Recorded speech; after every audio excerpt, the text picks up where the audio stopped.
સુરત શહેરમાં ઠેર ઠેર અલગ અલગ થીમ ઉપર બાપાની સ્થાપના કરવામાં આવી છે. સુરતના અલગ અલગ વિસ્તારોમાં બાપાને અલગ અલગ થીમ સાથે અલગ અલગ ડેકોરેશન સાથે પંડાલમાં બિરાજમાન કરવામાં આવ્યા છે.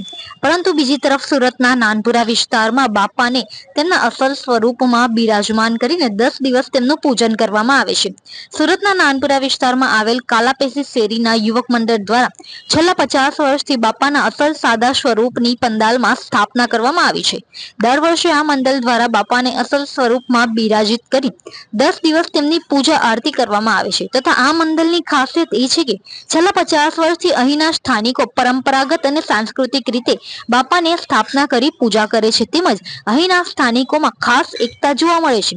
છેલ્લા 50 વર્ષથી અહીંના સ્થાનિકો 10 દિવસ એક સાથે મળી બાપાની પૂજા અર્ચના કરી ગણેશ મહોત્સવમાં એકતાનું ઉદાહરણ પૂરું પાડે છે. મહત્વનું છે કે બાળ ગંગાધર લોકમાન્ય તિલક દ્વારા પણ સાર્વજનિક ગણેશ ઉત્સવ મનાવવાની શરૂઆત લોકોમાં એકતા બની રહે તે હેતુથી જ કરવામાં આવી હતી. આપનું નામ? મારું નામ પાઠક નિત્યા છે.